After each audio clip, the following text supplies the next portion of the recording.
Hey, what's up, everybody? Welcome to playoff week. We've waited all season, 82 games, Joel Embiid with probably one of the most historic seasons in NBA history, unfortunately cut short by missing like so many games. So we waited all season for this. So we got Sixers with the play-in on Wednesday night. We got the Flyers possibly, with hey, I wish I could do the Jim Mora voice, guys, but the Flyers still have a chance for the playoffs, Playoffs? Yeah. Fucking So, playoffs? hopefully the Flyers get some help tonight. I think they need a Pittsburgh loss, they need a Detroit loss, and then tomorrow night's game would be basically a playoff game versus Washington. And then we'll get into a little bit of Philly. Phillies are kind of early. Maybe we'll get a little bit into them, up and down weekend. And, of course, we're 10 days from the draft. So we're going to get into all this. But we're going to start off with the Sixers. And we have special guest, Sixers insider Sean Bernard. You could catch him on Fox Gambler. He's the founder of Pick Swap Media. And he's also, does a great job. I see him everywhere. So let's start off with some Sixers here. Let me invite Sean on here. Hey, Sean, how you doing, man? Doing well. What's going on, guys? It's been a little bit, so I appreciate you having me back on. Yeah, thanks for coming on, man. Absolutely. Best time of year, so I'm hyped up right now. Yeah.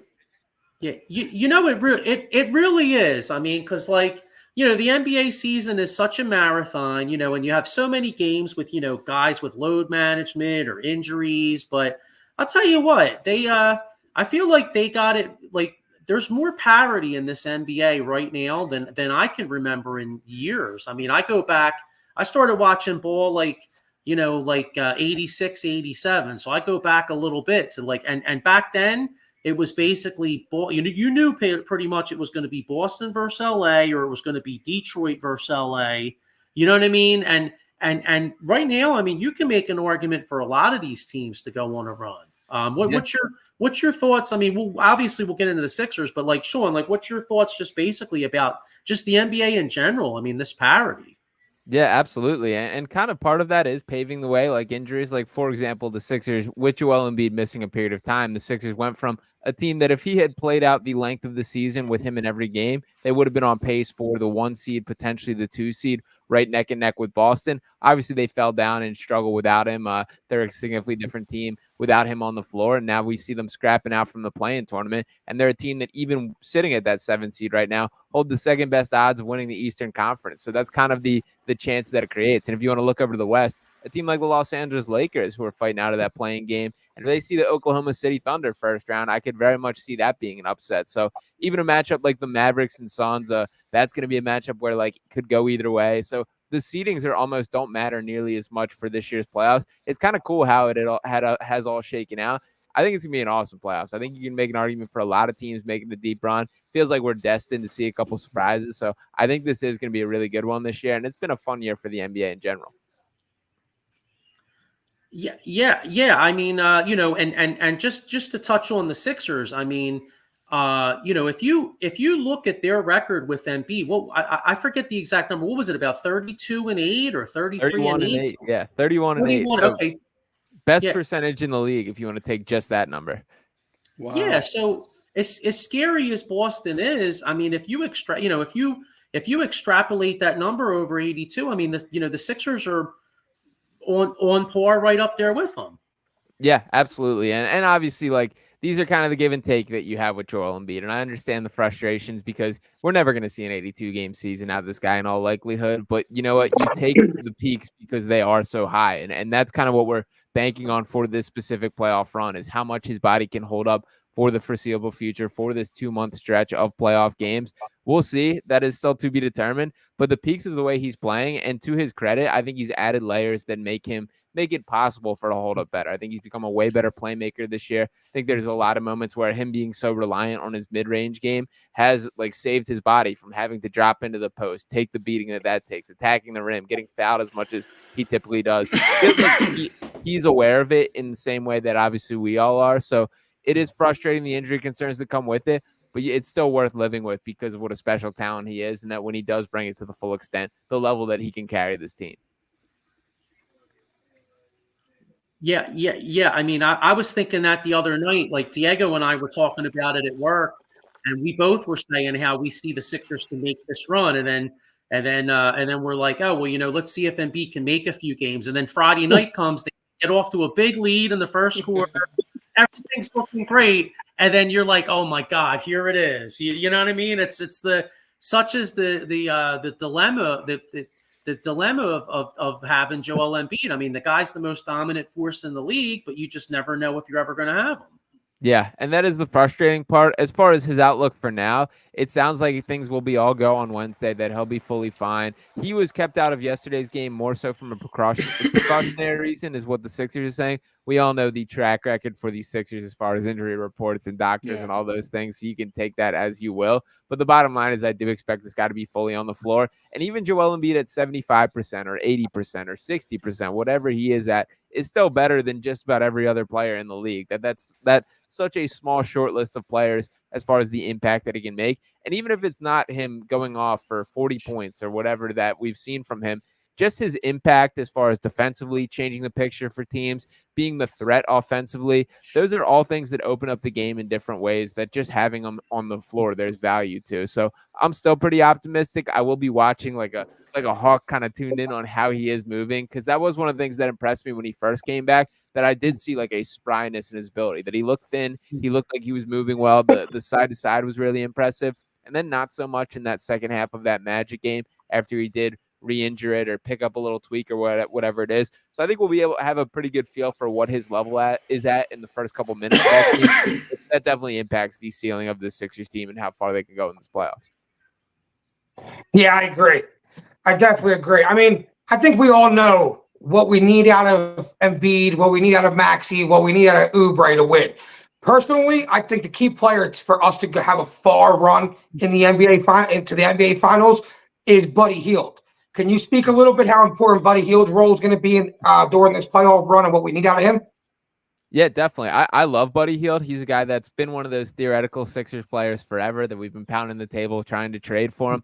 I've been a little underwhelmed by him during his time here so far, which has been frustrating. He had that awesome start, those first 4 games where he was unbelievable, doing a ton more than just catch and shoot and putting the ball on the floor. It felt like he struggled more so than anybody as far as finding this balance for when to attack. I think personally my frustrations and what I've been surprised in his game is there's really not a lot of athletic pop for him putting the ball on the floor, getting past guys. He's essentially a catch and shoot kind of threat, but that's still very valuable. And especially with a team that needs shooting around Joel Embiid, we probably saw his best game since those first 4 in yesterday's game against the Nets. He kind of caught fire, hit 3 straight 3-pointers, and really turned the full momentum of the game, particularly against a team like the Heat. I think he's going to be immensely valuable because they do throw a ton of zone in there, switch up their defensive formations. And he's going to be kind of one of those weapons that Nick Nurse has in his back pocket where a certain matchup is going to be, okay, we need Buddy Hield to open up this game. And he truly is one of the most elite shooters really in this era of NBA, that when you think about the combination of volume and efficiency, he's a real deal sniper. So I'm very excited. This will be his first opportunity to be in the playoffs as well. So kind of cool for him to get this opportunity. He seems hungry about it. So I'm optimistic. It hasn't been perfect so far, but he's definitely an X factor for this team. Yeah, I agree. In the playoffs, there's always them couple games where your stars don't show up 100%, and you need that guy to hit like 6, 7 threes. I like to think back to last year, like Max Strus would do that for Miami when Butler went a little cold or Bam went a little cold. Strus would hit big 3 after big 3, and he'd keep them in games. And I feel like when Embiid's struggling a little bit and Maxey is struggling a little bit, he needs to hit them big shots to keep us in games at some points. Yeah, absolutely. And it'll be interesting to see how all these teams, and we'll start with Miami because it's the most pressing, kind of choose to match up with the Sixers team. I think in a lot of cases with the Sixers team that teams have taken the route of, we're not going to let Joel Embiid beat us because we don't believe the other guys can, that we're going to throw 2 and 3 guys at him. And Embiid catches a lot of criticism for his numbers going down, but a lot of that is just because that's how teams defend him. I am more optimistic about this specific team because there are the Buddy Hields, the Kyle Lowrys, the Kelly Oubres, Tyrese Maxey, guys that I do think can step up around him, but I do think that teams are going to force that to be the case for those guys to be capable. So we'll be coming down to that, and we'll see if they're up for the challenge. Do you think Right. Crumble Cookie Tobias Harris is finally going to step up, not just one night, every night, moving forward? To be honest, I think the better question there is what's the leash that Nick Nurse has on him? Because we've been very open and I guess pretty easy on Tobias Harris throughout his tenure here. He's been a guy like penciled in for 35 to 38 minutes on an every night basis. And if you just want to look at it on the production, there's no reason for that anymore. So I think my eye on that, I'm past the point of relying on Tobias Harris to be more than what we know he is to this point. He will have his handful of games where he does make an impact, where he is hitting his shots, making quick decisions. Because that's, again, the frustrating part about him is when we see the best version of him, you see why he could be a high-impact player. But it's just not that way on a night-to-night basis. Yeah. So really what I'm kind of keeping my eye out for is Nick Nurse. When are you willing to pull him off the court? Go with Nick Batum and Kelly Oubre as your two forwards rather than Tobias Harris, because we're past the point of worrying about feelings. He'll be a free agent at the end of the year. It's on Nick Nurse to put the best five out on this floor for whatever helps the Sixers have a chance to win. Definitely. Yeah, I was going to say, yeah, that's a great point because all these years, you had in the back of your mind, you were paying him all this money. Well, I mean, shoot, obviously we hope they beat the Heat, but theoretically he's two losses away from being a free agent. I mean, they could. I mean, I don't think they will. I think the percentages are very low, but they could, in theory, lose to Miami and lose on Friday night, and it's all over. So it's not, it's go time now. You know what I mean? Yeah, absolutely. And I do think like this is kind of two-sided at this point, that the Sixers are already you have seen enough of Tobias Harris at this point, and I think he's ready for a change of scenery as well. But that to me is kind of more the reason why this is the time to just cut back those minutes. I don't expect them to actually bench him. I think he'll be in the starting lineup from start to finish this playoff run, but it is that closing lineup that I have kind of my eye on. And my critique to Tobias Harris specifically has been like, there's not a defining skill that commands him to be on the floor. There's not one particular area that he's best at that helps this team. And when you're kind of rounding out a roster, that you have your star in Joel Embiid, you have your co-star in Tyrese Maxey. The other three guys are built to maximize their skills. And Tobias, like nothing that he really does, he's very much a jack of all trades, master of none. Like I would rather a guy with like the athleticism of Kelly Oubre or the shooting of Buddy Hield or even the rebounding of a guy like Paul Reed or Nico Batum, who's a good catch and shooter, a good entry passer. It's about balancing out that roster. So that's kind of what I have my eye on. I'm very interested to see how that goes. The Tobias Harris experience. And to be honest, like I think he's played a lot of his worst basketball this year, but a lot of it has come at times where they couldn't really afford to bench him. That it was during these shorthanded stretches where Embiid was out, Maxey missing sometimes, other guys missing sometimes. So it's like they didn't really have the option to bench him at that point. Now's the time where it's go full force, where whatever the right call is, you make sure you make it. Do you like this bench this year? The bench compared to last year? I do. I'm frustrated about DeAnthony Melton's health and feel bad for him for a lot of reasons. On a personal level, that he's another guy that's an upcoming free agent. He's 25 years old, and it's kind of looking down the barrel of these back issues being fairly chronic. I'm not really optimistic about them getting back for this playoff run or really kind of concerned for his long-term future as a basketball player. At the minimum, that costs him quite a bit of money. As I mentioned, he's a free agent, so feel bad from him in that standpoint. Covington, I also would have loved to have. So that's frustrating. He's hurt as well. But as far as the guys that are here, I do think Batum is going to be a guy that he's just an incredibly smart basketball player, makes all the right decisions, the best entry passer that we've seen next to Joel. So a great complimentary piece there. Kyle Lowry is going to be a guy that swings playoff games. He is a winner. He brings it on a night to night. And frankly, he's got far more left in the tank than I expected to this point. Buddy Hield, another one of those X factors, and Oubre has been straight up terrific for this team. So I'm very excited to see what he brings. So I do think this is a better bench unit than we've had in years past. And I think like each of these guys has more of a little X factor and ability to change the game in a way that like, even like if you compare them to like these Shake Miltons of the world or guys like that, felt like a little more predictable when going for the bench unit in years past. There's more ceiling in a lot of these guys who can take over a game in a different way, which I think is a great thing. Yeah, speaking on Oubre, I mean, we brought him in to play a role, and he has easily become a key player in our offense. Not to play a role, to do everything, to bring a spark, to drop us 20 when we need him, to play defense. He makes a lot of mistakes, but we take the good with the bad with Oubre, and I feel like this offseason, it has to be a key to bring him back.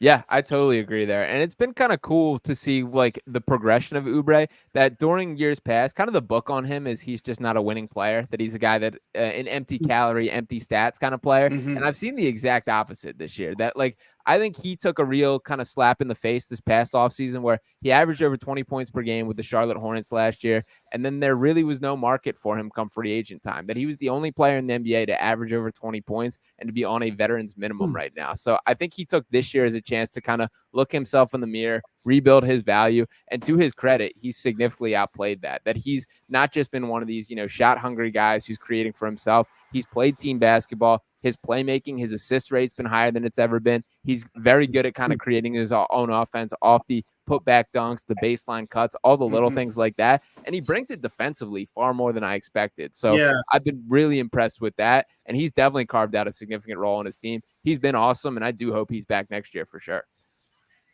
Yeah.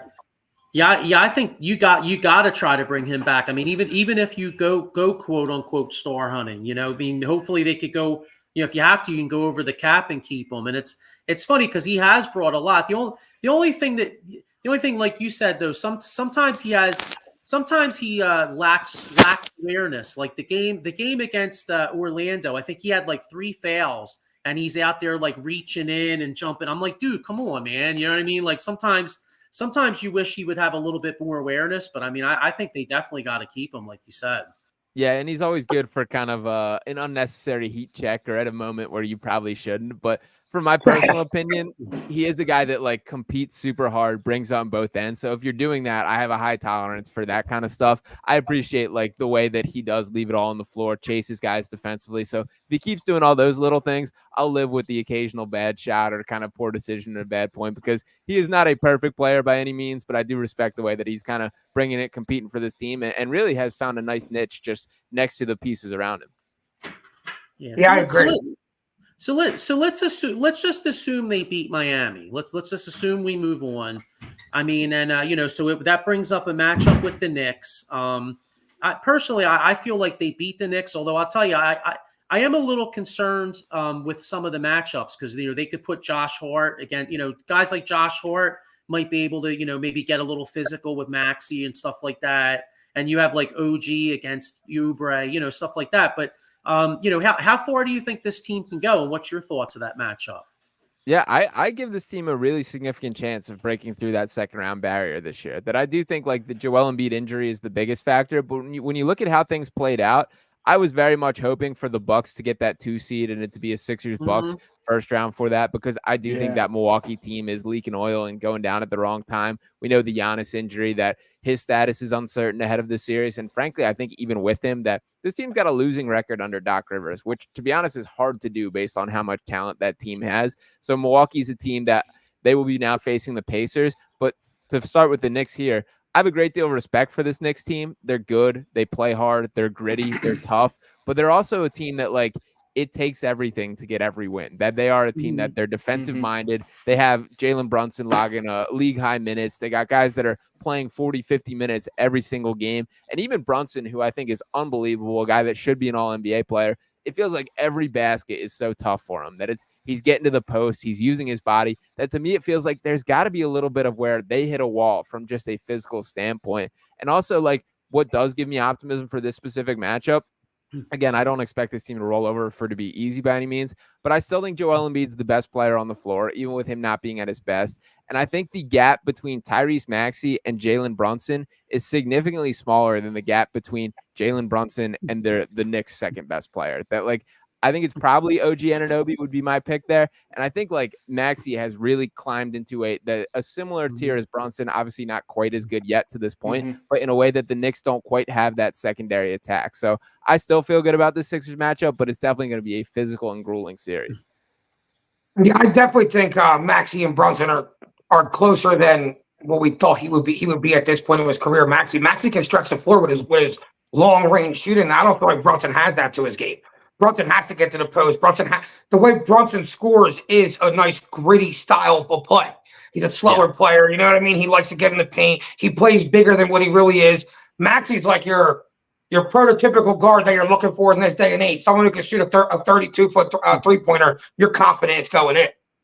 Yeah, absolutely. And what's impressed me the most about Maxey of late is it feels like he's finding this balance for when to pick his spots. When are the moments in the game where he needs to take over, where it is Yeah. the Tyrese go on like a tear, to rip off 2 quick 3-pointers and a layup, and all of a sudden that's 8 quick points, which changed the entire game. That's something that, like, I think this year specifically, he's really added that just feel for the game when it's his time.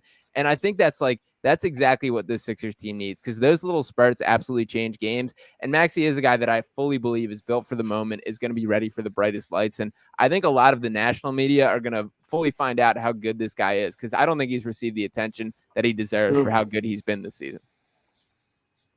I agree. Yeah, he's definitely going to get that, especially if Saturday and whenever game 2 is, whether it's Monday or Tuesday, if he's up there in MSG putting up 30, you know what I mean? Yeah. Yeah, absolutely. And again, I do believe he's built for it. That, like, this is a guy that I think is going to shine brightest when the lights are on him. And like, when we speak about the ideal Joel Embiid partner, that we've been through a lot at this point. We've seen the Ben Simmons era, the Jimmy Butler era, the James Harden era.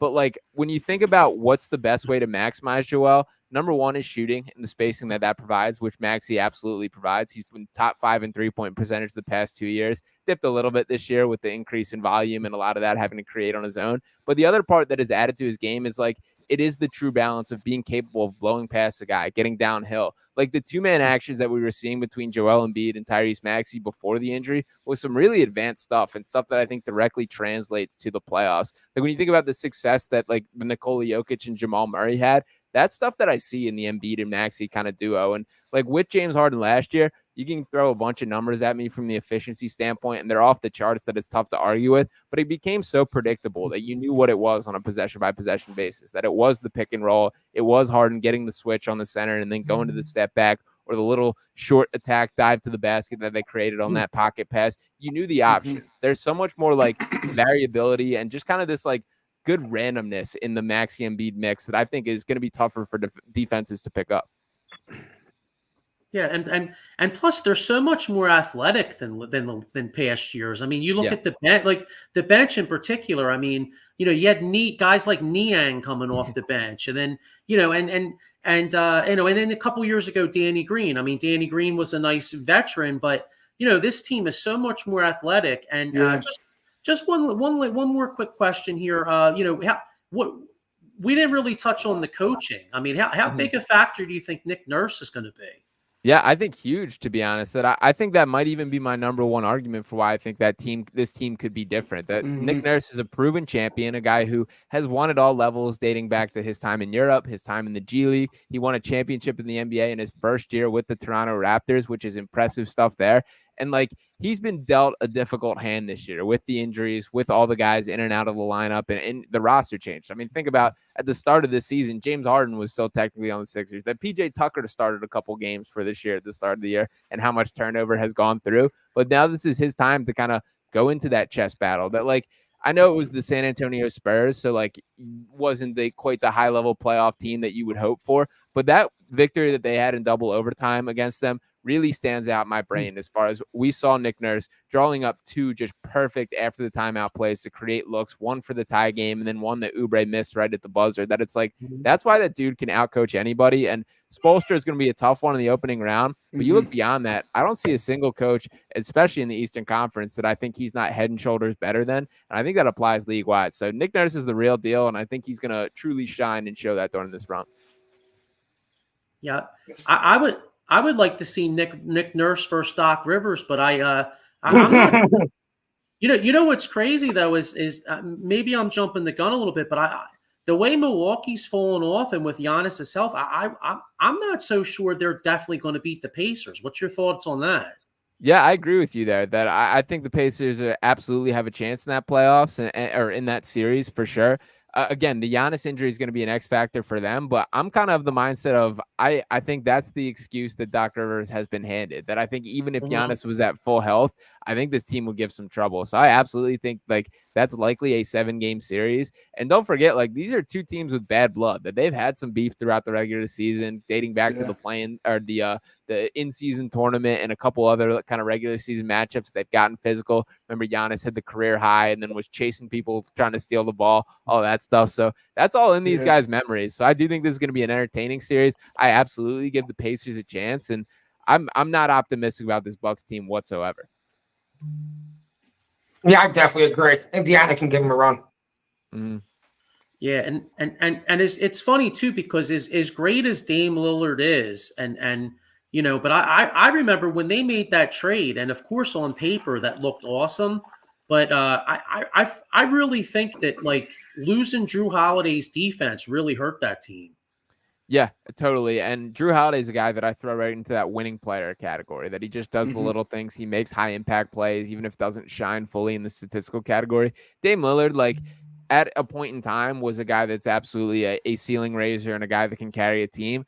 I just don't think he is anymore. Like even he shot 2 for 13 from the field yesterday. And when it looks bad, it looks really bad. The give and take with Dame is always that he's so good offensively that you can live with him not being quite the best defender. When he's not locked in and playing his best offensively, feels like those defensive issues are even more glaring. And that was the largest reason why Adrian Griffin was fired to start this year, is because of how bad they were defensively. But frankly, I felt bad for Griffin in the sense that should be quick common sense math, that when you go from Drew Holiday to Damian Lillard, your defense is going to get significantly worse there. And by the way, with the Bucks are with a losing record since Doc Rivers came over since that point. So yeah, I do think the wheels are falling off that organization. I do think Damian Lillard might be a little past the point in his career where he can carry a team if Giannis is not able to suit up. And I really don't have a lot of confidence in that team at all.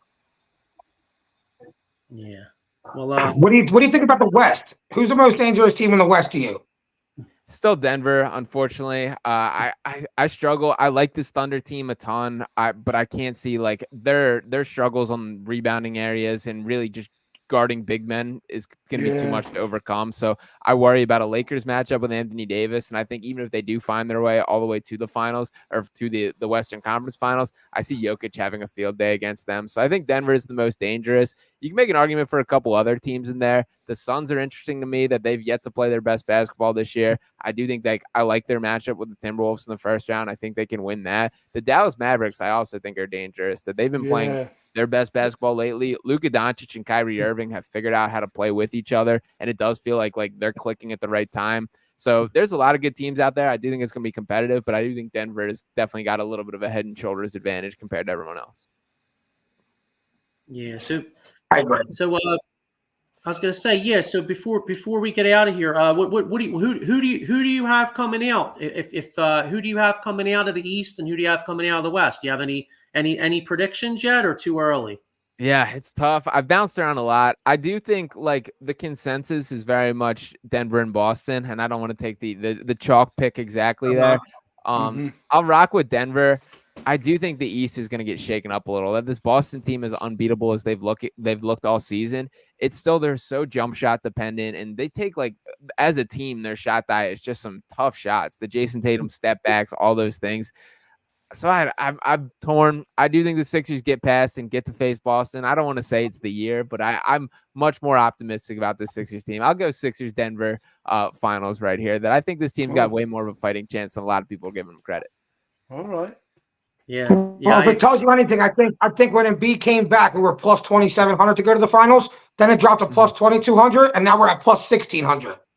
Wow. Yeah, and I like that a lot. So. Those are good signs there. Yeah, I'm optimistic that I do think if everything falls in the right way and things are kind of trending that way with the way the matchups have shaken out, that I feel really good about this team getting past the second round. They got to take care of business. If they play to their best, they focus on themselves. It's all about how the Sixers play. It's not about these other teams. If they play their best ball, they're better than them. So we'll see how things happen when they check rock and play ball. Yeah, I think we're at a point with Embiid that as long as he's healthy, we know what he's going to give us. I don't think the playoffs are going to change that anymore. I think he's so far, his talent to everybody else and the point he's hit in his career, he's just so much better. I don't think the pressure is going to hold him back anymore. I think as long as we're healthy, and no one in the East has an answer for Embiid. Yeah, and he hears the noise as well, that he's ready to put kind of this narratives to bed. He wants to get past. He wants it more than anyone. And he kind of went into it a little bit about kind of how he got sent to a little bit of a depression when he got injured this year, how this one hit him specifically because of how well he was playing and how much he liked the team. He has an opportunity to rewrite everything. And like for all these guys, I like to point out, like with Jokic, it was always the questions that he can't get the job done in postseason until he did. Same with Giannis, that he can't get the job in the postseason until he did. So like, it all changes once you actually do that. It could be this year for Joel. So I'm leaving that door open for sure. Yeah. Hey, you know, I'm old enough to remember when they said Michael Jordan, all he did was score and he didn't win because he couldn't they couldn't get past Detroit. The next thing you know, he wins 6 titles. You know what I mean? So Hard work pays off. Yeah. You never know. You know, it's all it takes is one. And I mean, my God, you know, the guy averages more points than minutes played. I mean, that's you know, when you think about it, I mean, you know, like me and Sean are about the same age, so we grew up like watching Barkley, and then you had Iverson. But like, I've never seen a Sixer more talented than this Joel Embiid. I mean, he's the best Sixer I've ever seen. Yeah, absolutely. I always take it further than Joe. I think he's the most talented player we've ever seen. Period. Any team, any player. There's no guy ever made like Joel Embiid.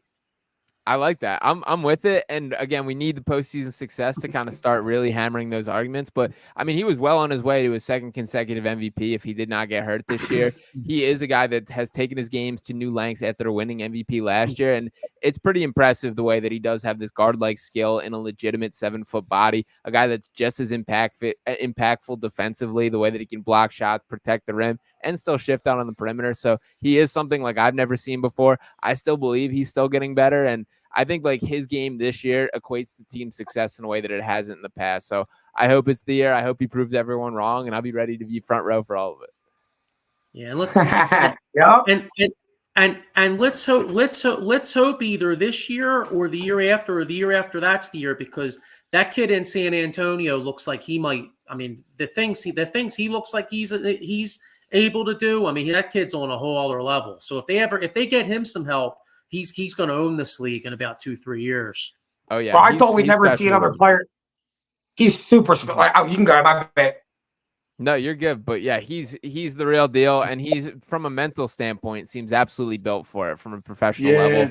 All his answers are right. He's locked in. I do think that dude is the truth, and it's going to be a scary sight when he fully hits his prime because he's really good already. He plays like a veteran. Yeah. It's, you know, he's not on that kid level. Mm-hmm. You know? Well, I just said no one's ever been made like Embiid ever until this kid. No one's ever been made like this kid. Yeah. You know, he's like Steph Curry and Embiid combined. Yeah. Yeah, it is alien. Yeah, well, listen, Sean, I really appreciate you taking the time, man. And I know you're busy this time of year, and you know, we got some big games coming up. Where can everybody check you out at? Yeah, appreciate you guys having me on. You guys can follow me on Twitter at Sean_Bernard1. You can check me out on Fox Sports The Gambler. We'll be on there throughout the week, 11 to 1 on Saturdays, and sometime in between the 3 and 6 hour with Sean Brace just about every day during NBA season. Also, we'll be going live over on Pick Swap Media from 7 to 9, teaming up with RB Philly Take and DJ Eastwood and Romp over there. So be ripping out a nice 2-hour-long Sixers live stream, breaking down all the playoff stuff and our outlook from here. So I'll be just about as everywhere as I can be for this next stretch. So yeah, Twitter is probably the best way to keep up at Sean_Bernard1. All right. Hey, thanks a lot, man. Go Sixers. Yeah, absolutely. Thanks, guys. All right. See you, Thanks man. for coming on, brother. See you. Absolutely. Later. It was fun, man. I love that. I love that basketball talk, man. I could talk hoops all day, dude. I need somebody to play like this man right here. Moses, yeah. Well, I tell you what. Paul Reed, if you hear me, step up. Yeah, you know, hey, I'll tell you what. They're going to need oh, you know what? Sorry, Mike. I missed this. Mike said trade Embiid.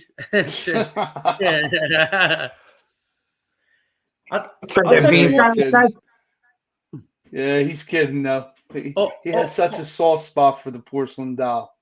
Yeah, but all kidding aside, though, when Diego and I were talking about that on Friday, because we were like, oh man, this team's going to make a run if Embiid's healthy, and then like I was saying, sure as shit, he gets hurt second quarter, and we're like, oh shit. 'Cause, you know, it's like, I mean, because as great a player as he is, I mean, the dude's unbelievable, but He's it's like, fragile, dude. He's a fragile when, guy. Now let's get one thing straight. When he falls, doesn't it look like a kid that's stepping on ice for the first time, or like the cartoons where they take his feet out from him and he just lands flat on his ass?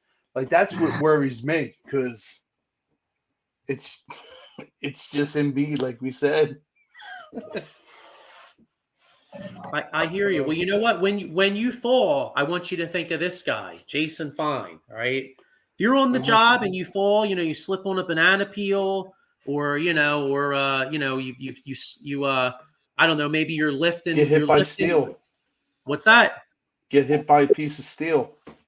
Yeah, well, you know that, Sean. I mean, you work at a place that you have to pick stuff up, right? Yeah. Oh, absolutely. So call Jason Fine. Take this guy's number down then, Sean.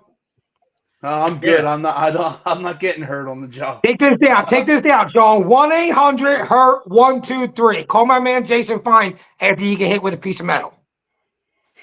Yeah. Not only is he located in Philly, you got him in Cherry Hill and Pittsburgh. So yeah, if any injury needs and all that other stuff, call our man Jason Fine, aka Big Al. Yeah, and then I got another one here. You know, we're talking about the NBA West. You know, I mean, if you're on, you know, we live out here. You know, if you want to stay up and watch that Lakers game, or you want to watch that Suns game, you might need some coffee to stay awake.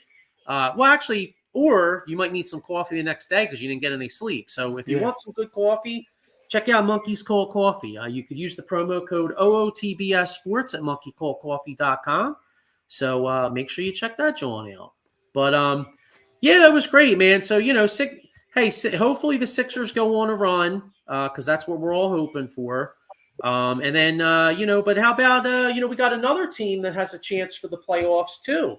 Philadelphia Flyers. Yeah. Now, I think I was reading. I think they only have like maybe a 6% chance, supposedly, according to the odds. Mm-hmm. But looking at it here, well, don't they need Pittsburgh, need Detroit, and need the Capitals all to lose tonight? Yeah, except I don't know if the Capitals. I'm not 100% sure if the Capitals matter, because the Capitals would go up by 2, but if the Flyers hold the tiebreaker, then if the Flyers beat them, well, you know what? No, they do, because the Flyers would have to beat them in regulation if Washington wins, because then Washington would get a point tonight. Right. No, wait a minute. What? If they lose today, then against the Flyers, when they play the Flyers, if all them three teams lose, the Flyers just got to beat the Caps, whether it's in regulation or in shootouts, right? Yeah. If the Caps win tonight, then you need Pittsburgh to lose. You have to win outright. Caps can win, but then you have to beat them outright. Yeah. Because all right. So I'm looking at it here. Detroit. Here's where I think they're going to get screwed. Detroit's got back-to-back games with Montreal. They host Montreal tonight, and they're at Montreal tomorrow. I think Detroit win. Detroit probably. Although you know, it's hockey, dude. It's hard to play a team back-to-back and beat them in hockey. That's true. If anything, I'm more scared that Pittsburgh finds a way to beat the Predators. Then their last game against the Islanders don't even matter to the Islanders. Yeah, see that's where we need the Pens. Yeah, you're right. We need the Pens to go 1-1, and like you said, you know what? We actually want the Islanders to lose. I think we want the Islanders to lose tonight, because if the Islanders win, they clinch the third seed. But if the Islanders lose, then to avoid the wild card, if they want to stay third, then they'd want to beat Pittsburgh tomorrow night. Right. Tomorrow night. So here's the scenario. We got Detroit hosts Montreal, plays at Montreal. Penguins host Nashville, and then they play at the Islanders. Very easily could lose one of those two games. And then Washington. They could probably lose 2 of them, because the Nashville Predators are playing good. Yeah, and Nashville might need it for home ice. I don't have the Western Conference standings in front of me. I got the East, but Okay. But now Boston, Washington hosts Boston. Now Boston needs the game because Boston's only 1 point up on Florida. Right. So Right. there is a chance. I mean, I kind of after last week, after that 8-game losing streak, I kind of wrote the Flyers off because they got their ass kicked by Montreal. They got their ass kicked by Columbus. They lost a lot of games. Games they should have won, they lost. You're right. Yeah, 100%. We just gotta hope tonight all them 3 teams lose. That way tomorrow we control our own destiny. Win and get in. True. Yeah, it would be nice. It would be nice to at least have a chance tomorrow, even if we don't make the playoffs, because in essence, if everything works out, then tomorrow basically is a playoff game. It's basically a 1-game playoff. Yeah. So even if we didn't win tomorrow, at least it gives. Are we home? Are we home versus the Caps in the last game? Yeah, I think it's here. Yeah. Okay. So it's like a home playoff game. If everything works out today. Yeah, in fact, that's actually one of the reasons the Sixers aren't playing tomorrow, because the Flyers are home. Gotcha. So the Sixers game has to be Wednesday because, I mean, I don't know if that's the sole reason it has to be Wednesday, but makes sense. The Sixers couldn't play tomorrow because the Flyers are here. Right. No, that makes sense. Does. So all right, well, see, I got to be honest. I think the team that's going to fall. I think Detroit's the one that's going to fuck us. And I'll tell you, the other night they blew a 4-1 lead versus Toronto, and then it went to overtime, and they won. and they beat Toronto in overtime. And I think that could be really huge. It's a shame they didn't only get 1 point out of that. Right. That the Brink kid and that Cider, dude, they're good. It's like a 1-2 punch for Detroit, like you said. So, well, you know what though, Montreal did beat the Flyers a few times, and I mean, even though they're out of it, they are all about hockey up there. So who knows, man? Maybe. And what, you don't think Montreal knows that they're playing Detroit twice, and Detroit needs to win both games to get into the playoffs? And they're they definitely want. That's what I mean. Let's screw somebody on the way out. They want to take that lunch. Yeah, absolutely. Definitely. That's always a good thing. At the end of the seasons, these teams that have nothing to play for sometimes just want to spoil some shit. It happens in football all the time. Yeah, and it kind of helps out the opposing team, like the Flyers. Yep. You know what I mean? Which works out, even though you don't think it will, but it's always good for that spoiler game or surprise game. But yeah. Hang on, I got a comment here. Okay. Montreal hated Detroit. Okay. Yeah. Good. They don't have good. They don't have good. They hate each other already, and these games are super important. It got Detroit 1-1 written all over it. Good. Bring it. Yeah, but I think, it has to be a regulation law. If Detroit goes to overtime, then that would give them 3 points, which would give them 90. Oh, so I know. Right. We need Montreal to beat them, and we need Montreal to beat them in regulation one of these games. We need Predators, Montreal, and Caps all to lose tonight. That would be our best scenario, I think. Then tomorrow, like I said, it's just beat the Caps and get in. Don't matter where you beat them. It shall happen.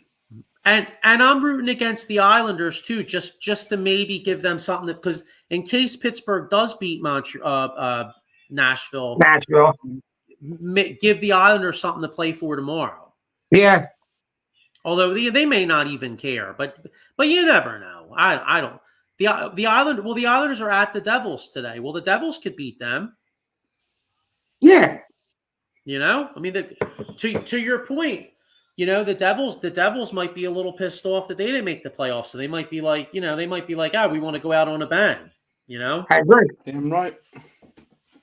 Tell you, that just goes to show you how unpredictable hockey is. Because, if you looked at the NHL last year, I think the Devils actually made a nice little run too, and then now this year they don't even make the playoffs. Yeah, Jack Hughes is hockey's out for the tough. season.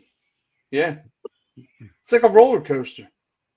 Even though I think even if the Flyers get in, it's a first round exit in like 4 games, 5 games. Yeah. Oh, yeah. Well, if the Flyers do get in, I think we would play the Rangers because the Rangers have the #1 record. Yeah, I think any of them top teams smash us. We don't. The problem with the Flyers is we don't score on the power play. Our power kill is pretty good, but the playoffs is all decided on special teams in hockey. You know, just like in football, it's decided by turnovers. You know what I mean? And it's like that's what it's decided by. Flyers can't score on the power play. They're not going to beat anyone in the playoffs because 5-on-5 hockey is very tight. Come playoff time. Yeah, and like you said, the playoffs is a different animal. I mean, I'll tell you one thing: the Flyers have played well against the Rangers this year. I mean, they've been in just about every one of those games. But that being said, you know, the playoffs is a different animal. I mean, I wouldn't like our chances against the Rangers, but we have played them well. Yeah. Never say never.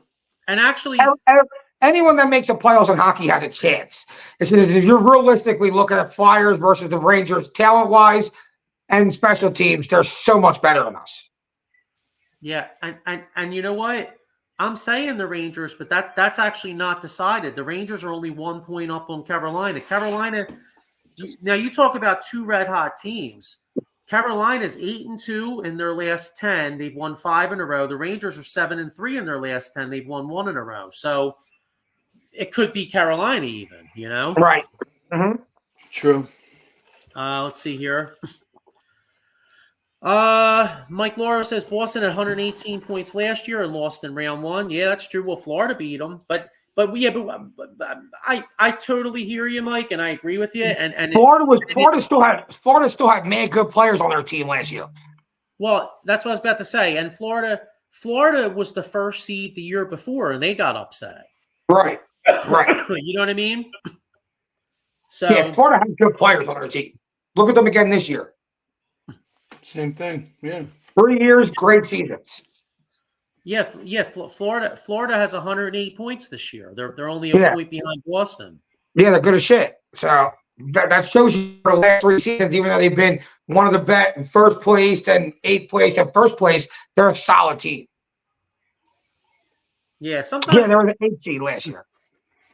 Well, hey, listen. There's nothing I wouldn't mind seeing more than seeing. Think about how fun the next week would be if it's Sixers Knicks and then on the opposite nights it's Flyers Rangers. Yeah, I'd be fucking sick. I'll tell you what. I mean, we're looking for that you're talking. That's like a sports overload, and then and not just that, but you got Flyers, Sixers Knicks, Flyers Rangers, and then you got NFL Draft next Thursday. Yep. Will be a crazy week. Mike Lauro says Dallas Stars are winning it all. Maybe. I mean, I don't know. I don't know enough about the rest of hockey to know who's going to win it all. I just know about the Flyers.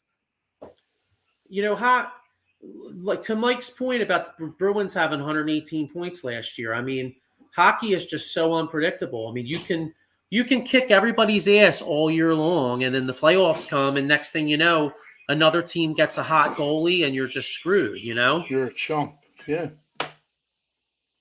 Yeah, I mean, imagine like if you had to play a team like the Lightning, who still have all that experience on their team, like Kucherov, Stamkos, the goalie who's a beast, Vasilevsky, Hedman. Yeah. Like, I'd be scared to play a team like that. Hockey experience. They have that playoff experience, veteran leadership. You know, it's that's a 1-2 potent combo. It's awesome, like you said. Yeah, I wouldn't be surprised if the Tampa Bay Lightning made a run with all that experience. They're built for it, like you said, and that's a perfect recipe. Yeah, but it would be nice to see like the underdogs, teams that you don't think, like the Flyers and whoever else, you know, kind of come out of nowhere and shock the world. Yeah, you know, I like seeing upsets. You know, it's just like March Madness. You know, the Cinderellas. But yeah, Right. Yeah, you could even see a team like I'm looking at the Western Conference standings here. hmm A team like when the playoffs come, a team like the Predators could get hot, or a team like the How about the Vegas Knights? that's who I just wanted to bring up. Something came up on my phone. Yeah, they even won them. like 2 games. Like, yeah, and they're back in the playoffs, as a matter of fact. Well, actually, the night. Let me look at this for a second. So you got 1, 2, 3. Predators are the first wild card. Gold. You know what's funny? The returning Stanley Cup Golden Knights are actually the 8 seed. The 8 seed. Yeah, they're Right. So, I mean, I'm sure their team is still a pretty good team. They had a long run last year, maybe a little bit of tired legs this year. But why would they not be able to turn it on? See, that's an 8 seed that could probably turn it on compared to like the Flyers. They just don't got it. They don't have enough star power or enough experience to win this playoff series yet. Wow. Actually, I'm looking at this right now. Boy, this Western Conference is going to be a bloodbath. I mean, you got right now the Golden Knights. Well, you know what? The Golden Knights are only 1 point. All right, it could either be the Kings or the Golden Knights. There's only one. See, it's too hard because the Golden Knights have 96 points. The Kings have 97. So the Kings could wind up the 8th seed too. You know what I mean? True. Yeah. True. But just say hypothetically, if everything goes to chalk, right now you'd have Golden Knights against the Stars. I'll tell you what, if I'm the Stars, I kind of really don't want any parts of the Golden Knights in round 1. That's Nah. Yeah, I agree. Once Tough matchup. again, leadership, coaching, and past playoff presence. You know, they've been there. They know what to expect. Yeah. And then It should be interesting. And then the other thing with hockey too is you never know. Like you got a team like the Edmonton Oilers. Like what if this is the year that like Connor McDavid has like the most has some unbelievable playoff run where all of a sudden he's just like scores like 25 goals or 20 goals, whatever, and 18 goals, whatever. I mean, he wouldn't score 25, but you know what I mean, like just some crazy run, Or imagine the 1 seed in the East. If it's the Caps or the Caps or Pittsburgh, you're playing against one of the all-time greats who can easily light you up for like 6 goals in a series. Damn right. Yeah. So there's no easy W's for anybody in hockey. Yeah. There's no easy path. Yeah. Mike Loro says Las Vegas has too many injuries. All right. Well, they're banged up. Well, that's probably one of the reasons why they're only an 8 seed, 7 or 8 seed. Yeah, I know they were high out there early in the season. They're one of the best teams in the league. Mm-hmm. But again, you know how hockey is, dude. Even with injuries, like the hockey's. I feel like unpredictable. And hockey's a sport where I feel like it's not like the NBA. Like Joel Embiid goes down, like the Sixers are fucked. Like you might as well just quit. You know what I mean? Right. But like hockey, like you could lose like one of your really good players, but the other guys kind of step up. Like say you play really great defense or your goalie stands on his head, you can win some of them games. You know what I mean? Mm-hmm. So all right, well, all right, before we move on here, what 6% chance to get in? Do the Flyers get the help they need? Do they get in? No. Okay, Sean? Nah. One of these teams won 2 in a row. We're asking for too much. I want to believe it, but nah. Nah. All right, I hate to say it, I kind of agree with you. Honestly, I think Boston beats. I think Washington loses to Boston. It wouldn't shock me if Pittsburgh lost to Nashville, but I think they're going to get fucked because of Detroit. I think Detroit's going to beat Montreal twice, and I think that's what's going to do them in. Okay. Definitely see that. And that's a damn shame. That Flyers should have found a way to get one of them. Yeah, they did it to themselves. If anything, I don't even feel bad for the Flyers. No, you just got to regroup and get ready for next year. You got that Russian goalie. The draft, sign a couple of players, key players that are on the team, and call it a day. Yeah. So all right, but before we get out of here, because we'll get in. I wanted to get into some draft talk, but we know what, we'll do a lot more draft next week because the draft, the draft's coming up next Thursday. So we'll get a lot of draft talk and Phillies. We'll get into more Phillies as the weeks go on. I mean, and by the way, any baseball fans out there, tomorrow night at 7, make sure you check out Extra Innings. We'll have our second episode. Myself and Dave Yarnell will go over the whole league. So we'll get a little bit of Phillies tomorrow, but we'll be breaking out the whole Major League Baseball. But before we get out of here, what's your guys' thoughts on this? Howie Roseman once again. Beating the NFL to the punch, signing the Slim Reaper to a what was it, a 4-year deal? 4 years, 75 mil. 4 years? 4 years, 75 mil guarantee. 51 million guaranteed. Yeah. He deserved it. He damn right he deserves it, man. Yeah, that's right. It's not even that big of news because I feel like it's something that we all knew Howie was going to do. Like we knew he was getting locked up. Well, the whole thing was, when were they going to do it? Could it be during the draft, after the draft, right, beginning of the season, training camp? Now, moving forward, like all three of us said, you have him signed. There's no headaches. He can go into camp knowing that he has this contract and just get ready for the season. We're not pulling teeth and pulling punches. We got, and he's not upset. And there's no contract negotiations, players getting upset. Like, you go into camp happy and ready for next season. You know what I'm saying? Yeah. He was built. He was made to be in this city. Yeah, I agree.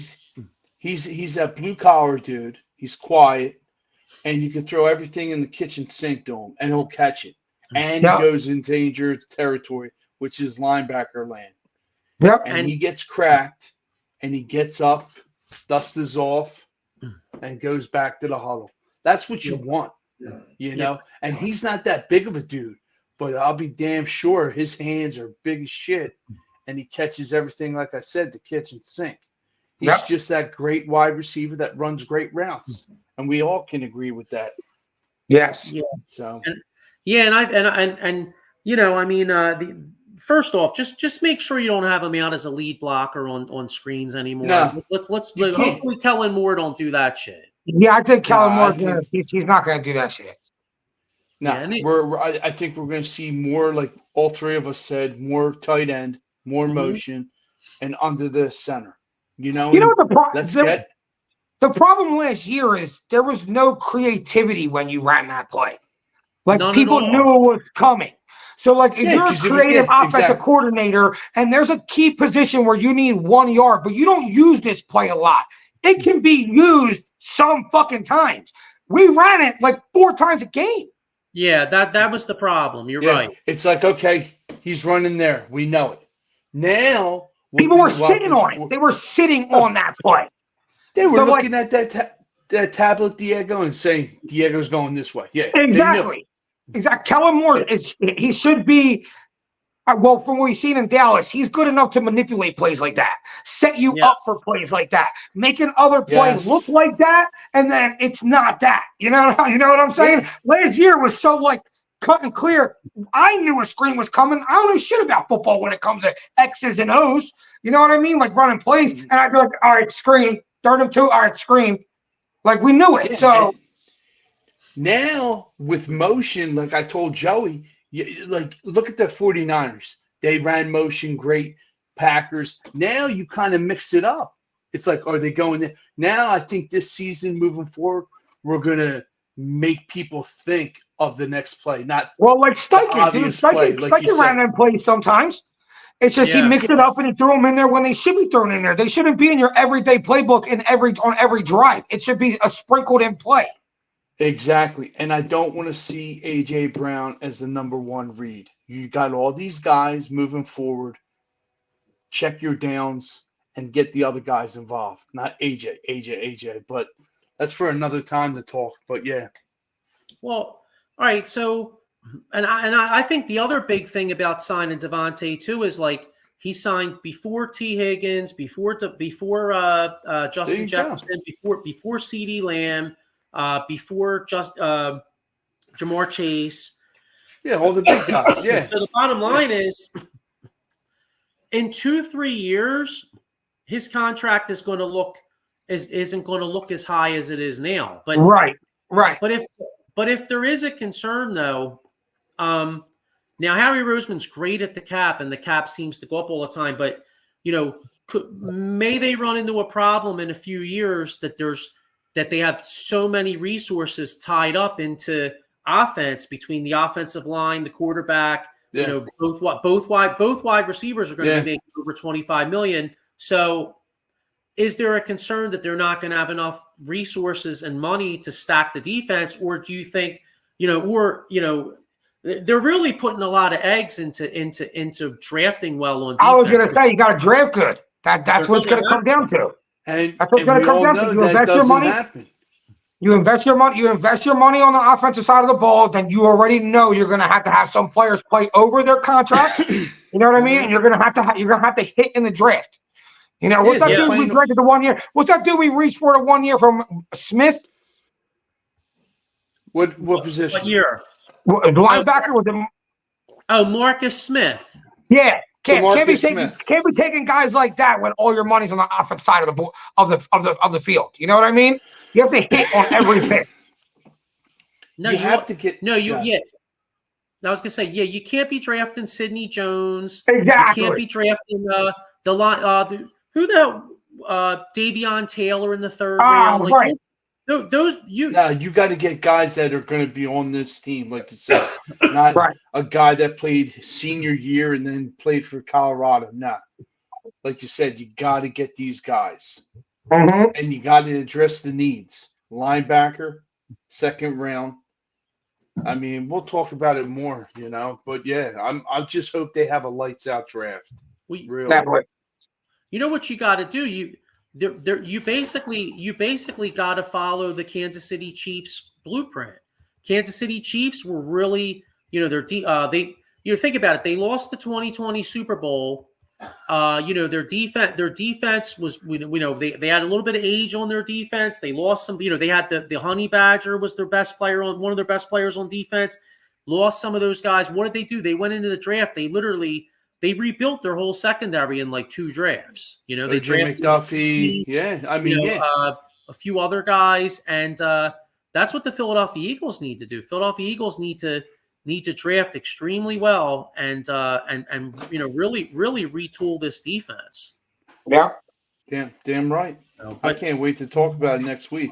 Yeah.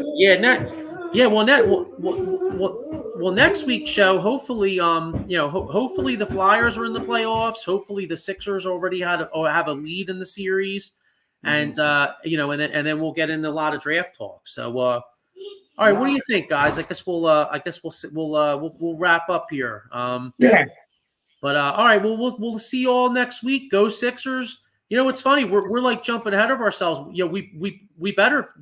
Are we all just assuming we're going to beat Miami? Any of you guys concerned about this game? I mean, it is a little bit of a concern of one game versus Jimmy Butler a little bit. I'll tell you. Nah, I think before we go, I think Joel Embiid with his being out with his injury, I think he has a bad taste in his mouth, and he's going to show up. And moving forward, we need to get the hell out of that second round. Enough of this second round exit bullshit. That's my thoughts. We got to get past them. I mean, we're a 7 seed, so in reality, we might even be. I think we'll be. That'll be interesting. I'll bet you we're favorites versus the Knicks. Actually, now that I'm thinking about it, we will be. We will be for the series. We'll be the favorite. Yeah. We'll probably be giving them points in New York. Wouldn't shock me. As a 7 seed, don't be surprised. Sixers are -2.5 to open that series in the first game. Huh? Yeah, I was gonna say either that or it's like a pick 'em. You know what I mean? But I think there's no way they're favored on us. Not when basketball is all about stardom. They're the best player in the world on our team. There's no way they're going to be the favorite on us. I need my man Ricky Council to step it up. If you hear me, I don't think he even plays, Sean. Yeah, they'll find some minutes for him. I think it depends on him. Yeah, you're probably right, Jeff. He's probably a Daniel House type player off the bench. Yeah, my guy Daniel House. Danny for 3. Real real quick, Yeah. let me just get 3 of these comments and then we'll bounce. Maurice Wright says the Eagles are in really good shape to get some key players in this year's draft. Totally agree. Hopefully he's the right one. Jazz Cruz says go Sixers, go Sixers. baby. Okay, right. And Mike Lauro says Embiid breaks his face for the 3rd time. Don't put it Dude, past why him, you bud. gotta be so cold on him, man? You know Right. what? I think what he was took thinking? Mike's lunch money, dude.